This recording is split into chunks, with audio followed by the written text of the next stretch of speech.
মানুষের আমরা হলাম তাদের সেবক। আমাদের যারা অফিসাররা আছেন সবাই রাষ্ট্রের দায়িত্বপ্রাপ্ত হিসাবে জনগণের সেবক হিসাবে কাজ করছে। কোনো ধরনের অব্যবস্থাপনা কিংবা দুর্ঘটনা কিংবা কোনো ধরনের জটিলতা তৈরি হবে, সেই জায়গার যে যিনি হেড থাকবেন তাকে প্রথম জবাবদিহিতার আওতায় আনা হবে। এবং অধিকাংশ সময় দেখা যায় যে নিচের দিকের যারা কর্মচারী বা কর্মকর্তা আছে তাদের উপরে দায় চাপিয়ে বিষয়টিকে পার করে দেওয়া হয়। ঈদকে সামনে রেখে যতগুলো নৌপথ আছে আমাদের বিআইডব্লিউটিএ এবং বিআইডব্লিউটিসির সমন্বয়ে প্রত্যেকটা ফেরিঘাট, লঞ্চ ঘাট আমরা সর্বোচ্চ আমাদের যে ব্যবস্থাপনাটুকু করা যায় আমাদের সামর্থ্যের মধ্যে সবটুকু আমরা করার চেষ্টা করেছি। এবং তার এই ধারাবাহিকতায় আজকে দেখেছেন আমরা এখানে এসেছি, প্রত্যেকটি ঘাট আমরা পর্যবেক্ষণ করে দেখছি, খুঁটিনাটি সবকিছু বিশ্লেষণ করে দেখার চেষ্টা করছি কোথাও কোনো ব্যত্যয় আছে কিনা।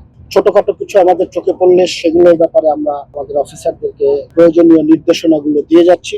এবং আপনারা জানেন যে আগামী রোববার থেকে আমাদের ঈদ যাত্রা শুরু হবে। আমরা রোববার দিন আবার আসার চেষ্টা করব এবং দুটি ছোটখাটো যে জিনিসগুলো আমরা চিন্তা করছি সেইগুলো ঠিক হয়েছে কিনা সেটি আমরা দেখার চেষ্টা করব। ফেরিতে নিরাপত্তা বিঘ্নিত হওয়ার সম্ভাবনা আশা করি আমাদের নেই, কারণ আমরা অনেকগুলো পদক্ষেপ গ্রহণ করেছি। আপনারা দেখেছেন, একটি হলো আমাদের ফেরিতে ওঠার সময় যাত্রীরা বাস থেকে নামবে এবং ফেরিগুলো আবার ফেরি থেকে বাস যখন উপরে উঠবে তখন আবার উঠবে।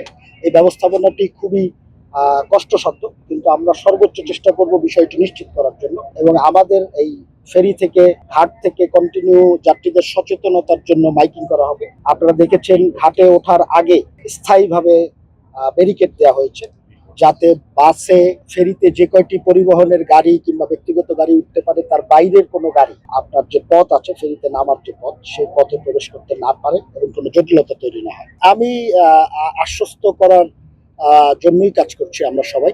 আমি আপনাদেরকে আশ্বস্ত করতে চাই যে আমরা আমাদের সামর্থ্যের সর্বোচ্চটুকু আমরা উজাড় করে দিয়ে চেষ্টা করব ঘরমুখে মানুষগুলোকে নিরাপদে তার প্রিয়জনদের কাছে পৌঁছে দেয়া এবং কর্মস্থলে ফেরত নিয়ে আসেন। এবার আমরা নতুন একটি বিষয়ে আমাদের কর্মকর্তাদেরকে নির্দেশনা দিচ্ছি এবং এটি মাননীয় প্রধানমন্ত্রীর নির্দেশনা। সেটি হলো যে যেই ওয়ার্কিং স্টেশনে যিনি চিফ হিসেবে দায়িত্বশীল থাকবেন ওই জায়গার কোনো ধরনের অব্যবস্থাপনার জন্য সবার আগে তাকে জবাবদিহিতার আওতায় আনা হবে। অধিকাংশ সময় দেখা যায় যে নিচের দিকের যারা কর্মচারী বা কর্মকর্তা আছে তাদের উপরে দায় চাপিয়ে বিষয়টিকে পার করে দেওয়া হয়।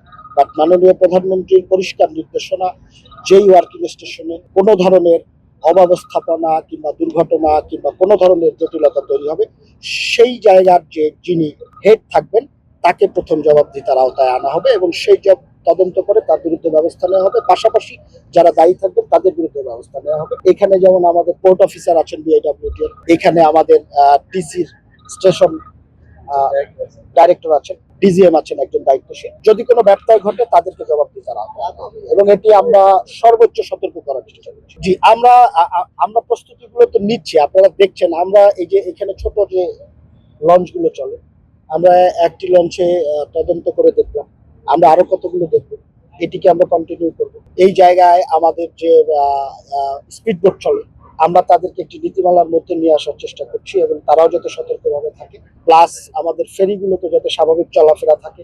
আপনারা জানেন ঈদের আগে গার্মেন্টস ছুটি হলে প্রচন্ড পরিমাণ একটা চাপ তৈরি হয়। সেই জায়গায় আপনারা দেখেছেন 1 নম্বর এবং 2 নম্বর ঘাটটি আমরা রেডি করে রেখেছি, বাট ওটি ব্যবহার করার আপাতত আমাদের দরকার নেই। বাট যদি কোনো কারণে ইমার্জেন্সি দরকার হয় তাহলে শুধু পরিবহন নয়, যদি মানুষকেও আমাদের ঝড় বৃষ্টির কারণে অন্য পরিবহনগুলো চলাচল ব্যাহত হয়, ফেরিতে যেন আমরা সাধারণ মানুষকে পার করে দিতে পারি সেই ব্যবস্থাপনাটাও আমাদের এখানে রাখা হয়েছে। এবং আপনারা দেখবেন যে এখানে নদীর পানি আপ ডাউন করে।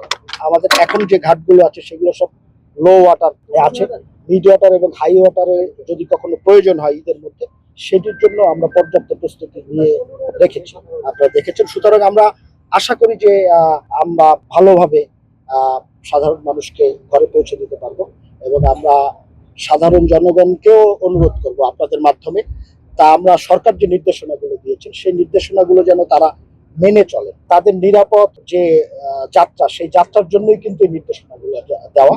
অনেক ক্ষেত্রেই দেখা যায় যে অনেকে হয়তো বা ঠিকভাবে মানতে চান না। আপনারা একটু আপনাদের মাধ্যমে আমরা অনুরোধ করতে চাই আপনারা জিনিসগুলো মানবেন এবং আপনাদের যাত্রাটাকে ঝুঁকিমুক্ত করবেন। কারণ একটি জিনিস মাথায় রাখতে হবে, মানুষের আমরা হলাম তাদের সেবক। আমাদের যারা অফিসাররা আছেন সবাই রাষ্ট্রের দায়িত্বপ্রাপ্ত হিসাবে জনগণের সেবক হিসাবে কাজ করছি। আমরা কিন্তু ঘরমুখে মানুষের উপরে কোনো চাপ তৈরি করতে পারি না। আমরা তাদেরকে অনুরোধ করতে পারি, তাদেরকে বিভিন্নভাবে সতর্ক করতে, কিন্তু এখানে তো চাপ দেওয়ার কিছু নেই। যদি তারা সচেতন হয় তাহলে এই জিনিসটি সফলভাবে শেষ করা যাবে। আমরা আপনাদের মাধ্যমে সেই অনুরোধ রাখছি। এবং আপনারা দেখতে পাচ্ছেন এখানে আমাদের বিআইডব্লিউটি এর চেয়ারম্যান সাহেব আছেন, আমাদের ডজের যিনি এমডি আছেন, ডিজি আছেন, তিনি আছেন, আমাদের এখানে বিআইডব্লিউটিসির সর্বোচ্চ কর্মকর্তা ডাইরেক্টর সাহেব আছেন, আমাদের পুলিশ সুপার আছেন, স্থানীয় প্রশাসনের ইউনো সাহেব আছেন। সবাই মিলে এবং আপনারা যারা গণমাধ্যম কর্মী আছেন, আমরা সবাই মিলে চেষ্টা করবো এই যাত্রাটাকে নিরাপদ, শান্তিমুক্ত এবং সবার জন্য আরামদায়ক করার জন্য।